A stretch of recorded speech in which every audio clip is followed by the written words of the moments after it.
So అందరికీ నమస్కారం. ఈ వీడియోలో తెలంగాణ ఎకనామిక్స్ సంబంధించినటువంటి క్విక్ రివిజన్ చేస్తాము. సో అన్ని ఎగ్జామ్లు సంబంధించినటువంటి అది గ్రూప్ 2 ఎగ్జామ్ కానీ, సో మిగతా ఎగ్జామ్స్ కానీ, అది కానిస్టేబుల్ కానీ, ఎస్ఐ, ఆల్ గ్రూప్ ఎగ్జామ్స్కు మరి వీళ్ళందరికీ కూడా ఉపయోగపడుతుంది. మోస్ట్ ఇంపార్టెంట్ పాయింట్స్ అంటే గెస్ట్గా అంటే ఎక్స్పెక్టెడ్ క్వశ్చన్స్ ఏవైతే వస్తాయో సో తప్పకుండా ఈ యొక్క వీడియో చూస్తే మీకు సుమారుగా 10 మార్కులు రావడానికి అవకాశం ఉంది. సో కొత్తగా ఈ వీడియోస్ అందరూ కూడా please subscribe channel and me friends అందరూ కూడా షేర్ చేయండి. మీరు సబ్స్క్రైబ్ చేసుకొని దాన్ని బెల్ ఐకాన్ నొక్కితే ప్రతిసారి మీకు సో అప్డేట్ రావడం జరుగుతుంది. ఓకే, టాపిక్లో వెళ్ళిపోదాం. రైట్. సో తెలంగాణ వ్యవసాయంలో ఉన్నటువంటి కొన్ని ఇంపార్టెంట్ అంశాల గురించి మాట్లాడదాం. అందులో వ్యవసాయ పరపతి. సో వ్యవసాయ పరపతి అంటే ఏంటంటే సో రుణాలు తీసుకోవడం, వ్యవసాయ రుణాలు తీసుకోవడం. ఈ వ్యవసాయ రుణాలు తీసుకోవడంలో అంటే క్రెడిట్ తీసుకోవడంలో ఎన్ని రకాలు ఉన్నాయి, వ్యవసాయ పరపతి రకాలు ఎన్నిసార్లు అంటే మొత్తము 3 రకాల వ్యవసాయ పరపతులు ఉన్నాయండి. ఎన్నండి? 3 రకాల వ్యవసాయ పరపతులు ఉన్నాయి.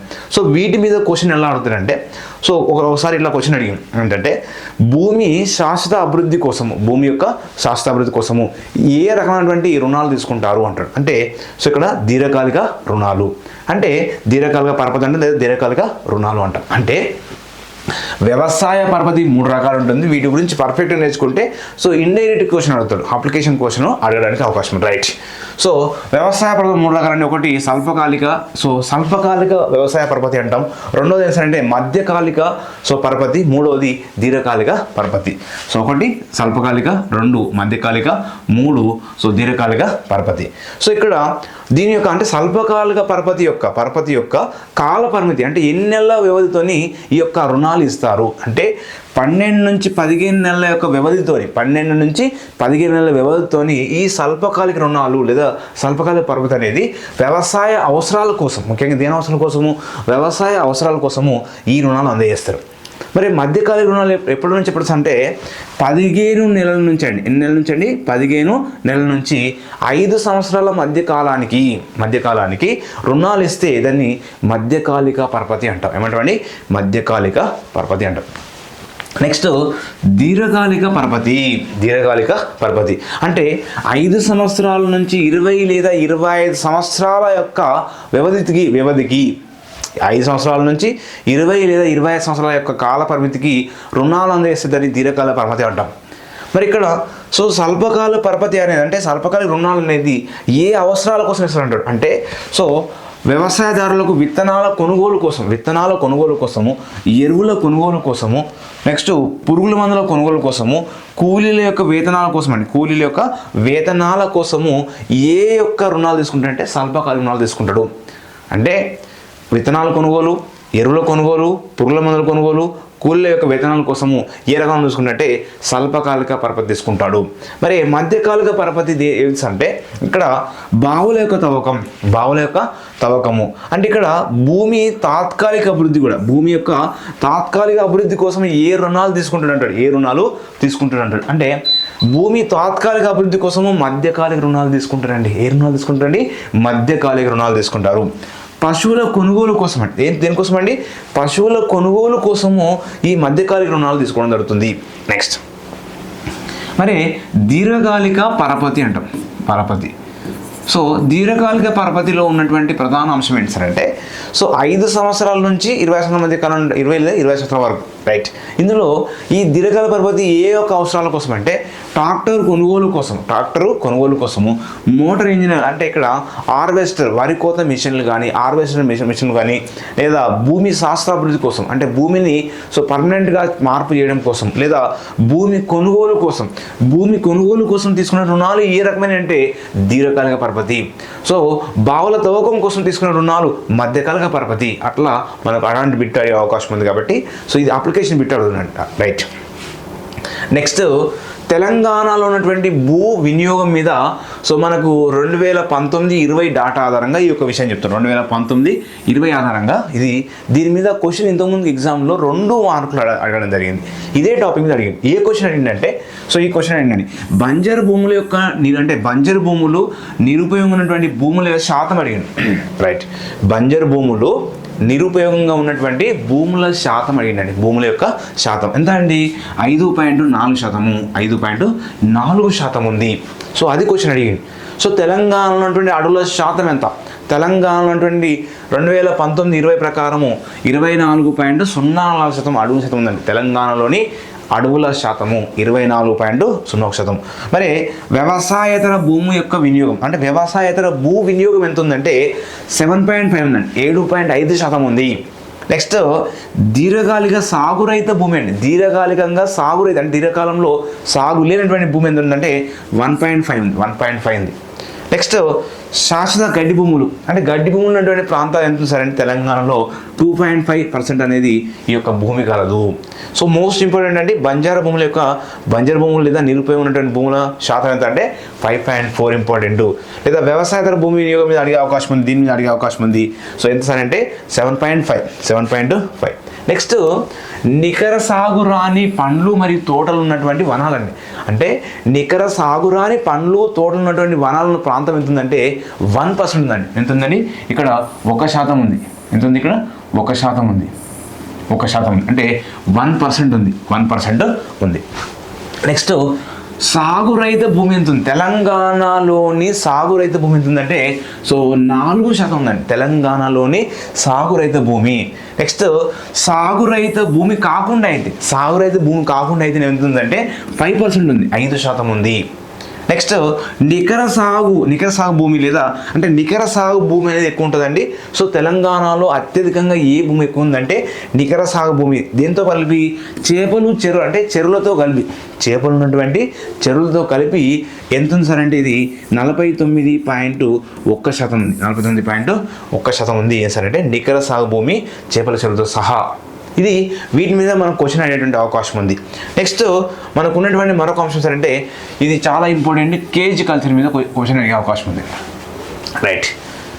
సో ఇక్కడ ఎపికల్చర్ తేనెటీగల పెంపకం, సెరికల్చర్ పట్టు పురుగులు అంటే వాళ్ళు తెలుసుకున్నాం. ఇక్కడ అంటే సో వర్మి కల్చర్ వానపాముల పెంపకం, ఇట్లా కొన్ని కల్చర్ల గురించి ఉన్నాయి. అంటే ఇక్కడ సో ఇక్కడ సెరి అంటే పట్టు పురుగులు, ఏపీ కల్చర్ అంటే తేనెటీగలు. ఇక్కడ ఏమన్నాడు? క్రేజ్ కల్చర్ అండి. కేజ్ కల్చర్ అంటే ఏంటి? సో కేజ్ కల్చర్ అంటే ఏంటి సార్ అంటే ముఖ్యంగా జలాశయాల్లో కానీ ఏంటండి సో కేజ్ కల్చర్ ఏంటంటే జలాశయాలు అంటే సో జలాశయాలు కానీ జలాశయాలు లేదా చెరువులు ఇంకా ఏంటండి చెరువులు, ఇంకా నదులు సో ఇంకా సరస్సులు ఈ ప్రాంతాలలో సో జలాశయాల్లో కానీ చెరువులు కానీ నదులు కానీ సరస్సులు ప్రాంతాలలోని సో ఒక క్రేజ్ ఏర్పాటు చేస్తారు. అంటే ఇట్లా విధంగా సో కొంత ప్రాంతంలో ఒక క్రేజ్ ఏర్పాటు చేస్తారు, ఇలా ఏర్పాటు చేసి ఆ క్రేజ్ మధ్యలో అంటే క్రేజ్ ఏర్పాటు చేసి ఆ ప్రాంతంలో ఆ యొక్క సో వాటితో కేజీలతో అంటే ఒక కేజ్ మోడల్లో ఏర్పాటు చేస్తారు. అంటే ఈ మోడల్ ఏర్పాటు చేసి అక్కడ చేపల పెంపకం అంటే చేప పిల్లల పెంపకాన్ని చేపిస్తారు. చేప పిల్లల అంటే ఉత్పత్తిని చేస్తారు. చేప పిల్లల ఉత్పత్తి ఇక్కడ ఈ కేజీ కల్చర్లో చేస్తూ ఉన్నారు. సో కాబట్టి కేజీ కల్చర్ ఏంటంటే చేప పిల్లల ఉత్పత్తి కోసము ఏర్పాటు చేయబడినటువంటి దాన్ని కేజీ కల్చర్ అంటాం. ఏమంటారండి? కేజీ కల్చర్ అంటాం. రైట్. ఇక్కడ ముఖ్యంగా అక్వా ఉత్పత్తులు చేస్తారు. కేజీ కల్చర్లో ఏంటంటే అక్వా ఉత్పత్తులు, అందులో చేపల ఉత్పత్తులు ఎక్కువ చేస్తారండి. ఇది వాటి మీద తెలంగాణలోని క్వశ్చన్ ఎట్లా అడుగుతారంటే సో కేజ్ కల్చర్లో భాగంగా మరి సో అంటే ఏ ప్రాంతాలలో ఈ యొక్క కేజీ కల్చర్ ఏర్పాటు చేస్తున్నట్టాడు, ఏ ప్రాంతాలలో కేజీ కల్చర్ ఏర్పాటు చేస్తున్నట్టాడు ఏమంటాడు? So Koil Sagar KG culture అంటే కేజీ కల్చర్లో భాగంగా కోయిల్ సాగర్లో ఏర్పాటు చేస్తున్నారు. సో కోయిల్ సాగర్ ఇక్కడ ఏ జిల్లా? మహబూబ్నగర్ జిల్లా. లోయర్ మానే డ్యామ్ ఏ జిల్లా అండి? అంటే కరీంనగర్ జిల్లా. నెక్స్ట్ కడెం డ్యామ్ వద్ద కూడా ఈ యొక్క నిర్మల్లో ఉన్నటువంటి కడెం వద్ద కూడా ఈ కేజ్ కల్చర్ను ఏర్పాటు చేశారు. సో కేజ్ కల్చర్ ఏర్పాటు చేసినటువంటి ప్రాంతాలు లేదా జలాశయాలు అంటాడు. నెక్స్ట్ అశోక్ సాగర్ నిజామాబాద్లో ఉంది. అశోక్ సాగర్ ఏంటండి? నిజామాబాద్లో ఉంది. పాలేరు అనేటువంటి ప్రాంతంలో ఖమ్మం. ఈ ప్రాంతాలలో ఈ కేజ్ కల్చర్ను ఏర్పాటు చేస్తున్న క్వశ్చన్ అలా అడిగేటువంటి అవకాశం ఉంటుంది. నెక్స్ట్ వ్యవసాయ విశ్వవిద్యాలయాల పైన క్వశ్చన్ ఈ మధ్యకాలంలో చాలా ఎగ్జామ్లో క్వశ్చన్ అడుగుతుండ్రు కాబట్టి దాని మీద ఇది మనకు ఇంపార్టెంట్ అంశాలు కాబట్టి దాని మీద మాట్లాడుతున్నాము.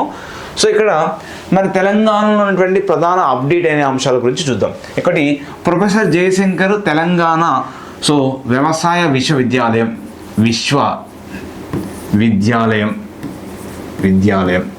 Okay right. So professor Jayashankar Telangana వ్యవసాయ విశ్వవిద్యాలయం అనేది సో ఎంతకన్నా ముందు దీన్ని ఏమనేవారంటే ఎన్జీ రంగ విశ్వవిద్యాలయం అనేవారు. అంతకన్నా ముందు దీన్ని ఏమనేవారంటే ఎన్జి రంగా సో వ్యవసాయ విశ్వవిద్యాలయం అనేవారు. ఎన్జి రంగా వ్యవసాయ విశ్వవిద్యాలయం అంటే ఇక్కడ ఇది పూర్వనామం అండి, ఇది పూర్వనామం. మరి ఇది ఎప్పుడు పునర్వ్యవస్థీకరించారు అంటే ఎప్పుడు ఈ యొక్క విశ్వవిద్యాలయం పునర్వ్యవస్థీకరించారంటే పునర్వ్యవస్థీకరణ చేశారంటే 2014 జూలై 31 అండి. 2014 జూలై 31 తేదీన దీని పునర్వ్యవస్థీకరణ చేయడం జరిగింది. నెక్స్ట్ ఎప్పుడు పేరు మార్చారు అంటే ఎన్జి రంగా ఉన్నటువంటి వ్యవసాయ విశ్వవిద్యాలయాన్ని ఎప్పుడు పేరు మార్చారంటే 2014 ఆగస్టు 6వ తేదీన దీని పేరు మార్చారు. ఏమని పేరు మార్చారు? సో ప్రొఫెసర్ జయశంకర్ తెలంగాణ వ్యవసాయ విశ్వవిద్యాలయంగా పేరు మార్చడం జరిగింది. ప్రొఫెసర్ జయశంకర్ తెలంగాణ వ్యవసాయ విశ్వవిద్యాలయంగా పేరు మార్చడం జరిగింది. సో మరి ఈ యొక్క ప్రొఫెసర్ జయశంకర్ తెలంగాణ విశ్వవిద్యాలయం ఎక్కడ ఉంచారంటే రాజేంద్ర నగర్లో ఉంది, రంగారెడ్డి జిల్లా. ఏ జిల్లా అండి? ఏ ప్రాంతంలో ఉందంటే రాజేంద్ర నగర్లో ఉంది. ఏ జిల్లా సార్ అంటే రంగారెడ్డి. రా గుర్తుపెట్టుకోండి, రాజేంద్ర నగర్ రంగారెడ్డి జిల్లా. మరి ఇక్కడ అనేకమైనటువంటి అంటే పరిశోధనలు వ్యవసాయపరమైనటువంటి పరిశోధనలు చేయడం జరుగుతుంది. మరియు వ్యవసాయ సంబంధించిన అంటే వీళ్ళకు చదువుల సంబంధించిన అంటే విద్యాపరంగా కూడా సేవలు అందిస్తుంది. విద్యాపరంగా అంటే అదేవిధంగా రీసెర్చ్ పరంగా కూడా ఇది సేవలు అందజేస్తూ ఉంది. నెక్స్ట్ ఇంకోటి ఏంటి సార్ అంటే పివి నరసింహారావు తెలంగాణ పశు వైద్య విద్యాలయం. సో అంటే ఈ పివి నరసింహారావు తెలంగాణ పశు వైద్య విద్యాలయం అనేది సో ఎప్పుడు ప్రారంభించారంటే 2014 నవంబర్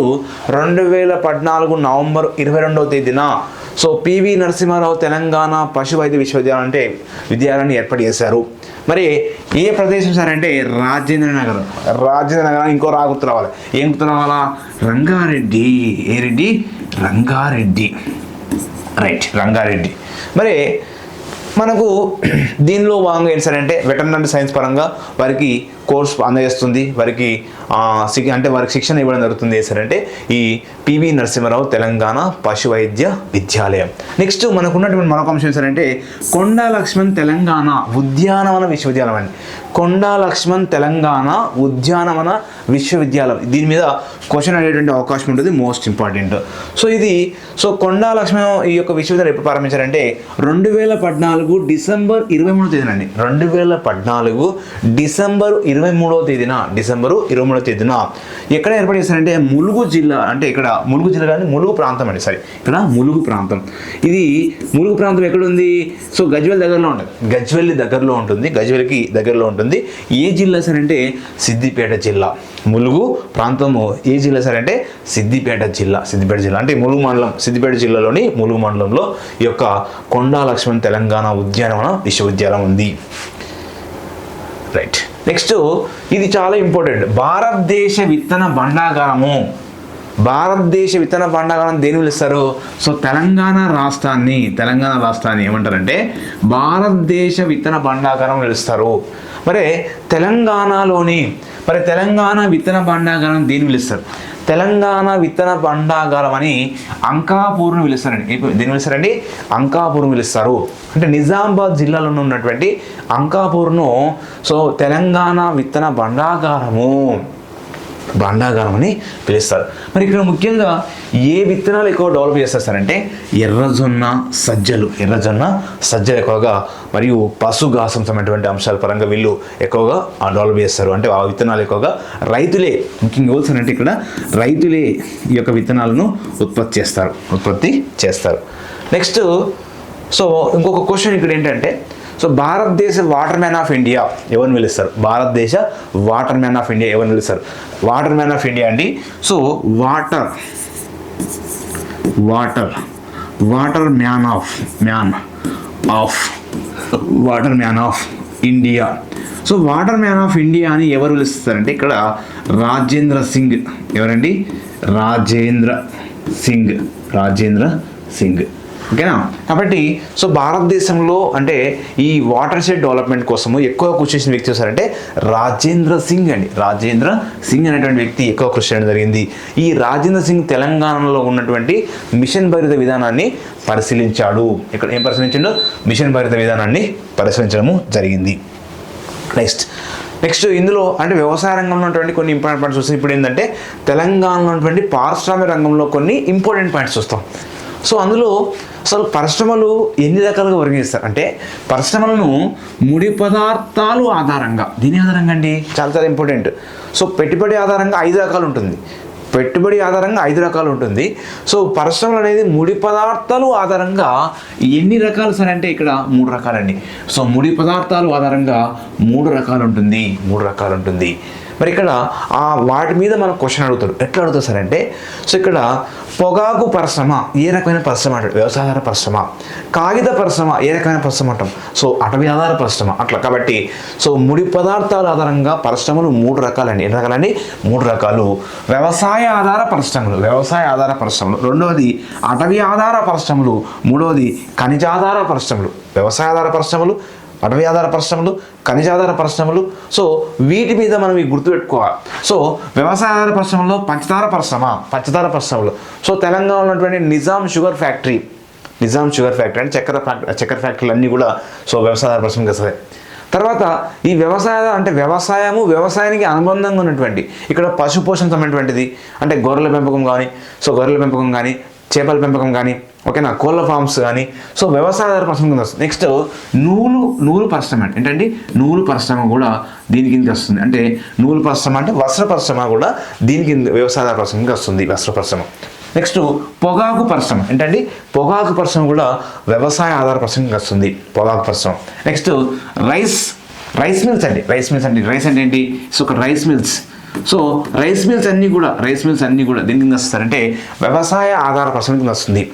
సో నెక్స్ట్ ఏంటి, నూనె పరిశ్రమలు అంటే ఇక్కడ సన్ఫ్లవర్స్ ఉన్నటువంటి నూనె పరిశ్రమలు అన్నీ కూడా సో వ్యవసాయ ఆధార పరిశ్రమ కింద వస్తుంది, వ్యవసాయ ఆధార పరిశ్రమ కింద రావడం జరుగుతుంది. కాబట్టి పంచదార పరిశ్రమ, నూలు పరిశ్రమ, పొగాకు పరిశ్రమ, రైస్ మిల్స్, నెక్స్ట్ నూనె పరిశ్రమలు, సో కోళ్ళ పరిశ్రమ.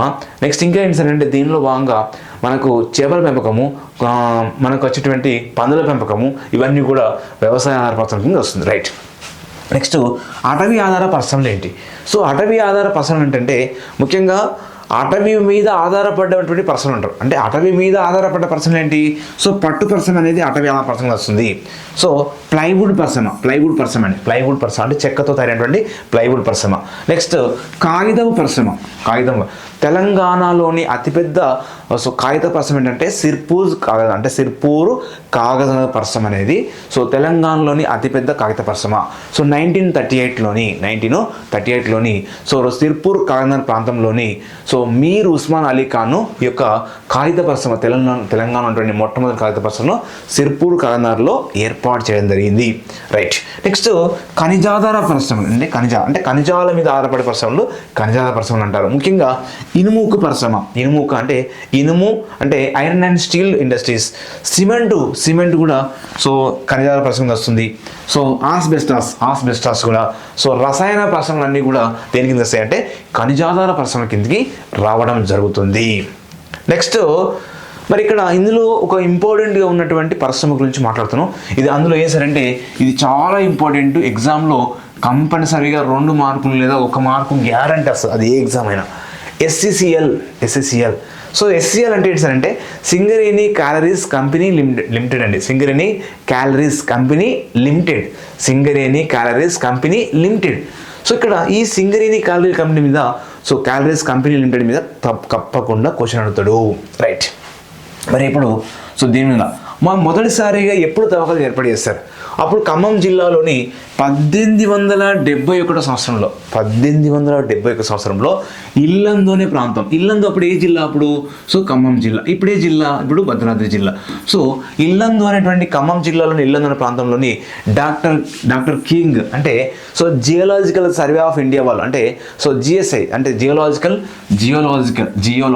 సర్వే ఆఫ్ ఇండియా వాళ్ళు సో డాక్టర్ కింగ్ 1871లో తవ్వకాలు చేపట్టారు. సో అక్కడ మరి తర్వాత దీని పేరు ఏం చేశారంటే అప్పుడు బొగ్గు తవ్వకాలు చేపట్టడం జరిగింది. 1886లో దీని పేరు పెట్టారు. ఏమని పేరు పెట్టారంటే హైదరాబాద్ దక్కన్ అని పేరు పెట్టారండి. ఏమైనా పేరు పెట్టారు, దీని పేరు హైదరాబాద్ దక్కన్ అని పేరు పెట్టారు.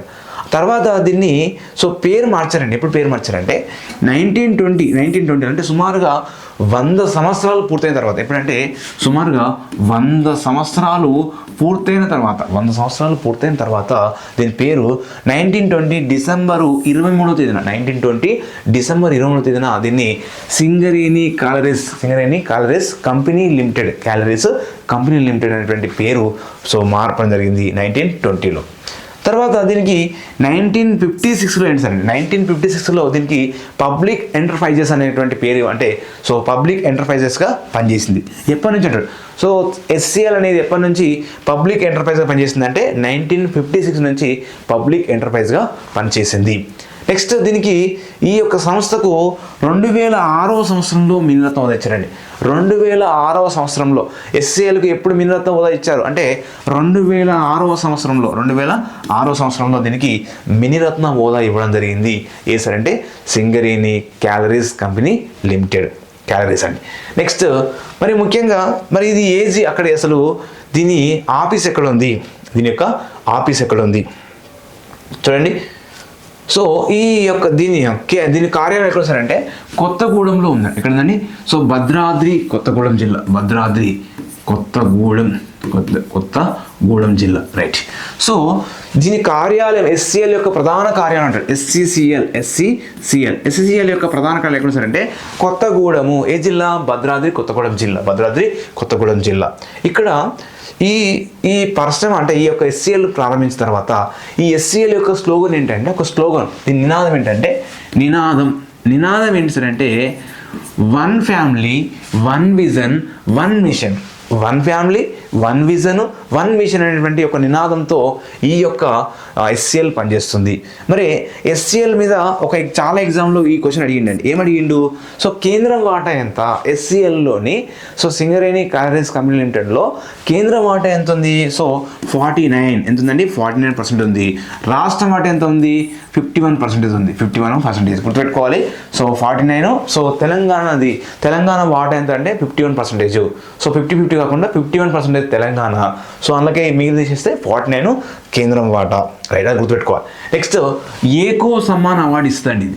సో ఎవరికి ఎక్కడ SCL ఎవరు ఇస్తారు SCL ఆ SCLలో పనిచేసిన ఉద్యోగులకు అంటే SCCLలో పనిచేసేటువంటి ఉద్యోగులకు వాళ్ళు పర్యావరణం కోసం పాటుపడితే ఆ ఉద్యోగులు ఏం పని చేయాలా పర్యావరణం కోసము పాటుపడితే దేనికోసం పాటుపడాలి పర్యావరణం మరి పర్యావరణం కోసం పాటుపడితే వారికి ఏకో సమాన్ అవార్డు ఎవరైతే బాగా పనిచేస్తారో వాళ్ళకు ఏకో సమాన్ అవార్డు ఇస్తుంది. మరి 2005లో దీనికి ఈ యొక్క SCLకు కేంద్ర ప్రభుత్వం ఏం చేసిందంటే గోల్డెన్ పికాక్ అవార్డు ఇచ్చిందండి. అంటే సో కేంద్రం నుంచి ఇది గోల్డెన్ పికాక్ అవార్డు 2005లో పొందింది. మరి ఇక్కడ ఇది ఒక బుక్ రిలీజ్ చేసింది. అంటే ఎవరు ఎవరు చేశారంటే SCL వారు ఒక బుక్ను రిలీజ్ చేయడం జరిగింది. ఆ బుక్ పేరు ఏంటంటే so eco friendly coal mining the Singareni approach. So ఇక్కడ eco friendly coal mining the Singareni approach అనేటువంటి పుస్తకాన్ని రిలీజ్ చేయడం జరిగింది. ఎవరు సార్ అంటే SCL వాళ్ళు. సో ఈ యొక్క SCL కింద SCCL కింద బొగ్గు నిల్వలు ఎన్ని అంటే సో 8,791 సో సమటువంటి దీని నిల్వలు ఉన్నాయి. మరి ఇక్కడ ఇది SCL యొక్క ప్రధాన సమాచారం. దీని మీద కంపల్సరీ అడుగుతాడు ఈ బుక్ అంటే సో దీనికి ఏ అవార్డు వచ్చింది సార్ అంటే గోల్డెన్ అవార్డు. బుక్ పేరు ఏంటంటే eco friendly coal mining and Singareni approach. So ఇక్కడ ఇది ఇంపార్టెంట్ అంటే గోల్డెన్ పికాక్ అవార్డు ఎప్పుడు పొందింది 2005లో. సో ఏ అవార్డు ఇస్తుంది అంటే ఇవి SCLలో పనిచేసే ఉద్యోగులు పర్యావరణం కోసం పాటుపడితే వారికి ఏ అవార్డు ఇస్తారంటే ఇక్కడ ఏకో సమ్మాన్ అవార్డు ఇస్తారనేది అది గుర్తుపెట్టుకోవాలి. నెక్స్ట్ మన తెలంగాణలో ఉన్నటువంటి అతిపెద్ద కాగిత పరిశ్రమ లేదా తెలంగాణ ఉన్నటువంటి తొలి కాగిత పరిశ్రమ ఇది తొలి అండి పెద్ద పరిశ్రమ కూడా పెద్ద కాగిత పరిశ్రమ. సో తెలంగాణలోని తొలి కాగిత పరిశ్రమ సిర్పూర్ కాగిత పరిశ్రమ. తెలంగాణలోని తొలి కాగిత పరిశ్రమ మరియు పెద్ద కాగిత పరిశ్రమ ఇస్తారంటే సిర్పూర్ కాగిత పరిశ్రమ. సో దీన్ని ఎప్పుడు ఏర్పడిస్తారంటే మీర్ ఉస్మాన్ అలీ ఖాన్ కాలంలో 1938లో దీన్ని స్థాపించారండి. 1938లో దీన్ని స్థాపించారు. దీన్ని సిర్పూర్ కాగిత పరిశ్రమ. మరి ఇక్కడ ఇది ఏ జిల్లాలో ఉంది అంటాడు, అంటే కొమరం భీం ఆసిఫాబాద్ జిల్లాలో ఉందండి. ఏ జిల్లాలో ఉంది? సో సిర్పూర్ కాగజ్ అనేటువంటి పరిశ్రమ అనేది ఏ జిల్లాలో ఉంది సార్ అంటే కొమరం భీం ఆసిఫాబాద్ జిల్లాలో ఉంది. ఏ ప్రాంతంలో ఉందంటే కాగజ్ నగర్లో. ఇందులో ఉంది పేరు కాగజ్ నగర్ అనేటువంటి ప్రాంతంలోని ఉంది. మరి ఇది ముఖ్యంగా కలర్ పేపర్ ఎప్పటి నుంచి స్టార్ట్ చేసింది సార్ అంటే 1942 నుంచి 1942 నుంచి ఈ యొక్క ఇది సిర్పూర్ కాగజ్ పరిశ్రమ అనేది కలర్ పేపర్ను కూడా ఉత్పత్తి చేసింది. కలర్ పేపర్ను ఉత్పత్తి చేయడం జరిగింది. కలర్ పేపర్ ఉత్పత్తి చేయడం జరిగింది. రైట్. నెక్స్ట్ 2019లో దీన్ని మళ్ళీ ఏం చేస్తారంటే పునఃప్రారంభించారు. కొన్ని రోజులు అంటే ఆపేయడం జరిగిన తర్వాత మళ్ళీ ప్రారంభించడం జరిగింది. ఇది సిర్పూర్ కాగజ్ పరిశ్రమ అండి, చాలా ఇంపార్టెంట్. నెక్స్ట్ సో దీనిలో ఉన్నటువంటి దీని కింద ఉన్నటువంటి కొన్ని ప్రధాన కాగిత పరిశ్రమల మీద కొన్ని డైరెక్ట్ క్వశ్చన్ అడగచ్చు, లేదా ఇండైరెక్ట్ అడతారు. సో చార్మినార్ అండి, ఏపీ రయాన్స్ కాగిత పరిశ్రమ అండి. సో ఇక్కడ కాగితపు పరిశ్రమ. మరి ఏపీ రయాన్స్ కాగిత పరిశ్రమ ఎక్కడ వచ్చారంటే కమలాపురం అనే ప్రాంతంలో ఉంది. కమలాపురం ఏ జిల్లా? కమలాపురము సో ములుగు జిల్లా అండి. కమలాపురం అనేటువంటి ప్రాంతంలో ములుగు జిల్లాలో ఉంది. నెక్స్ట్ భద్రాచలం పేపర్ బోర్డ్ అంటారు. భద్రాచలము పేపర్ బోర్డ్ అంటారు. మరి భద్రాచలం పేపర్ బోర్డు ఎక్కడ వస్తారంటే సారపాక భద్రాద్రి జిల్లా అండి. సారపాక అనే ప్రాంతంలో ఉంది. భద్రాద్రి అంటే భద్రాచలం పేపర్ బోర్డు ఏ ప్రాంతంలో ఉంది? సారపాకలో ఉంది. ఏ జిల్లాలో ఉందంటే భద్రాద్రి కొత్తగూడెం జిల్లాలో ఉంది. నెక్స్ట్ చార్మినార్ పేపర్ మిల్ అంటే చార్మినార్ పేపర్ మిల్ అంటారు. Charminar paper mill. మరి చార్మినార్ పేపర్ మిల్ ఏ ప్రాంతంలో ఉంది అంటే మాతాంగి అనే ప్రాంతంలో ఉంది. ఏ జిల్లాలో ఉంది సార్ అంటే సంగారెడ్డి జిల్లాలో ఉంది చార్మినార్ పేపర్ మిల్లు. సో ఇవి దీనిలో ఉన్నటువంటి పేపర్ మిల్లో ఉన్నటువంటి ప్రధాన అంశాలు. నెక్స్ట్ ఇప్పుడు తెలంగాణలో ఉన్నటువంటి సేవారంగం అంటే సేవారంగం అంటే బ్యాంకింగ్, రియల్ ఎస్టేట్, బ్యాంకింగ్ సంబంధించినటువంటి రియల్ ఎస్టేట్ సంబంధించింది. సో ఇంకా ఏంటంటుంది హోటల్స్, ఓకేనా, అదేవిధంగా రైల్వేలు, ప్రభుత్వ ఉద్యోగులు, పోలీస్ సేవలు, ఓకేనా, సామాజిక సేవలు, సమాచార సేవలు అన్నీ కూడా సేవారంగం వస్తాయి. ఇందులో టాస్క్ విద్యా సేవలు, వైద్య సేవలన్నీ కూడా సేవారంగం వస్తాయి. రైట్. ఇప్పుడు టాస్క్ అనేది చాలా చాలా ఇంపార్టెంట్. ఈ టాస్క్ విధానాన్ని ఎప్పుడు ప్రారంభించింది? తెలంగాణ ప్రభుత్వము 2014 సంవత్సరంలో టాస్క్ను ప్రారంభించారండి. సో టాస్క్ అంటే ఏంటి సార్ అంటే Telangana academy for skill and knowledge. Telangana academy for skill and knowledge అంటారండి. టాస్క్ అంటే ఏంటంటే Telangana academy for skill and knowledge. ఇది ఏ సంవత్సరంలో ప్రారంభించారంటే 2014లో ప్రారంభించారు. దీని యొక్క ప్రధాన ఇది ఎలాంటి సంస్థ అంటే లాభాపేక్ష లేని సంస్థ. లాభాపేక్ష అంటే లాభాలు ఆశించకుండా లాభాపేక్ష లేని సంస్థగా పిలుస్తారు టాస్క్ను. ఇది ముఖ్యంగా ఎవరికి దీని ప్రధాన ఉద్దేశం అంటే నిరుద్యోగులకు నైపుణ్యం అంటే లక్ష్యం అంటాడు. దీని యొక్క లక్ష్యం ఏంది? సో దీని లక్ష్యం ఏంటంటే నిరుద్యోగులకు ఎవరికండి? నిరుద్యోగులకు నైపుణ్య శిక్షణ ఇవ్వడం. నైపుణ్య శిక్షణ ఇవ్వడం ఇచ్చి వారికి ఉపాధి కల్పించడమే దీని యొక్క ప్రధాన ఉద్దేశము. దీనిలో ఉన్నటువంటి 3 సూత్రాలు. టాస్కులు ఎన్ని సూత్రాలు ఉన్నాయి సార్ అంటే 3 సూత్రాలు ఉన్నాయండి. ఒకటి విద్య అందించడం, రెండవది వ్యవస్థాపన అంటే ఆర్గనైజ్ చేయడం, నెక్స్ట్ ఉపాధి కల్పించడం. దీనిలో ఉన్నటువంటి 3 అంటే అడుగులు ఈ క్రింది వాళ్ళలో టాస్క్ యొక్క 3 సూత్రాలు గుర్తించండి. ఏంటి? విద్య, వ్యవస్థాపకత, ఉపాధి అనేటువంటి 3 సూత్రాలు కలిగి ఉంది. నెక్స్ట్ మరి ఇక్కడ అది టాస్క్లో ఉన్నటువంటి మరొక అంశం ఏంటి సార్ అంటే టాస్క్ సంబంధించినటువంటిది 2017 అక్టోబరు 14లో అంటే 2017 సంవత్సరంలోని అక్టోబర్ 14వ తేదీన సో తొలి ప్రాంతీయ విద్యా కేంద్రము లేదా టాస్క్ సంబంధించి అంటే టాస్క్ కింద అంటే సో ఇక్కడ ఈ టాస్క్ కింద తొలి ప్రాంతీయ కేంద్రం ఎక్కడ ఏర్పాటు చేశాడు? టాస్క్ కింద తొలి ప్రాంతీయ కేంద్రం ఎక్కడ ఏర్పడంటే హన్మకొండలో. So Telangana academy for skill and knowledge కింద సో మొదటి ప్రాంతీయ కేంద్రం ఎక్కడ ఏర్పాటు చేశారు? హన్మకొండలో. ఏ సంవత్సరంలో? 2017 అక్టోబరు 14వ తేదీన ఏర్పాటు చేయడం జరిగింది. మరి ఇక్కడ టాస్క్లో రిజిస్టర్ అయినటువంటి కాలేజీల సంఖ్య చూసినట్లయితే ఎన్ని కాలేజీలు రిజిస్టర్ అయినాయి అంటే ముఖ్యంగా డిగ్రీ కాలేజీలు మరియు సో ఇంజనీరింగ్ కాలేజీలు దీనిలో నమోదు చేసుకుంటాయి. ఇంజనీరింగ్ కాలేజీలు మరియు డిగ్రీ కాలేజీలు అంటే ఎన్ని కాలేజీలు నమోదు చేసుకున్నాయి అంటే 700 కాలేజీల వరకు నమోదు చేసుకున్నాయి. మరి ఇక్కడ దీనిలో భాగంగా వీరి యొక్క కెరియర్ను సపోర్ట్ చేయడం భాగంగా 20 పైగా వెబినార్స్ను రూపొందించింది. ఎవరు? టాస్క్ అనేటువంటి సంస్థ 20 పైగా వెబినార్ సిస్టాన్ని డెవలప్ చేసింది. మరి ముఖ్యంగా తెలంగాణ ఉన్నటువంటి కాలేజీలు, డిగ్రీ కాలేజీలతోని, ఇంజనీరింగ్ కాలేజీలతోని అనుసంధానంగా పనిచేస్తూ వారికి పారిశ్రామిక శిక్షణ ఇస్తుంది. పారిశ్రామిక శిక్షణ ఇచ్చి వారికి ఉపాధి మార్గాలు చూపించేటువంటి సంస్థ ఏంటంటే టాస్క్ అండి. ఏంటంటే టాస్క్ అనేది దాని ప్రధాన అంశము. నెక్స్ట్ సో టీ వాలెట్ అండి. టీ వాలెట్ అంటే తెలంగాణ వాలెట్. టీ వాలెట్ అంటే ఏంటి? తెలంగాణ వాలెట్. సో ఇది ఏ సంవత్సరంలో ప్రారంభించారంటే 2017 జూన్ 1వ తేదీన. సో దీన్ని హైదరాబాద్లోని ఎక్కడ ప్రారంభించారంటే ఇది హైదరాబాద్లోని దీన్ని సో దీన్ని కేటీఆర్ ప్రారంభించడం జరిగింది.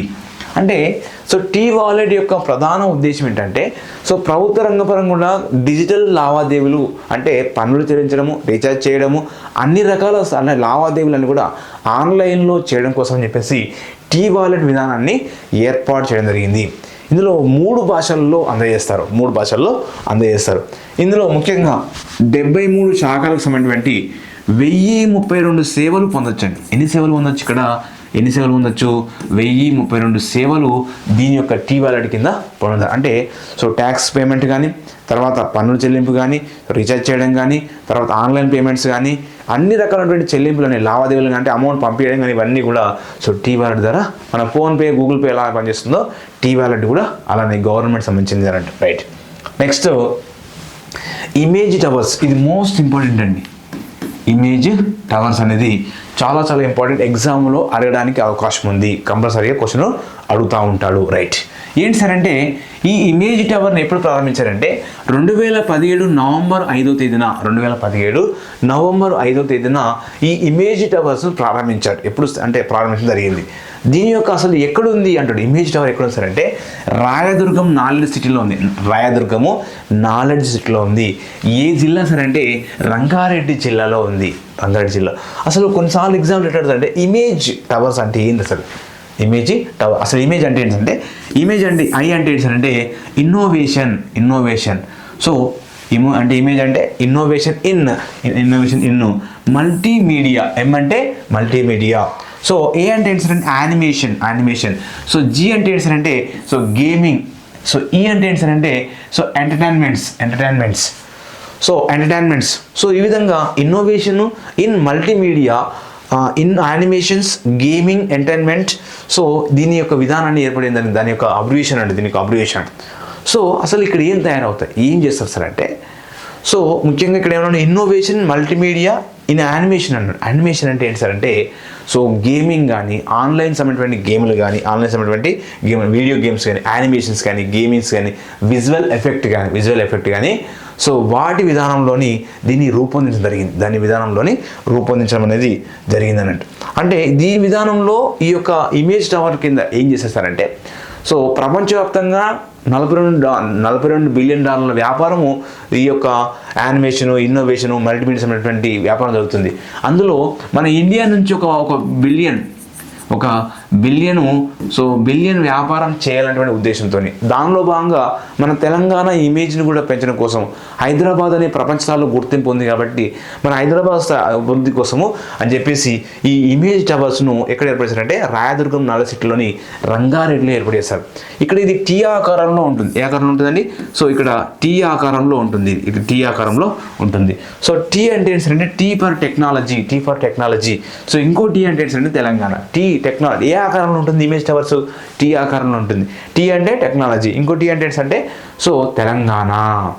సో ఇందులో యానిమేషన్స్, గేమింగ్స్, విజువల్ ఎఫెక్ట్స్.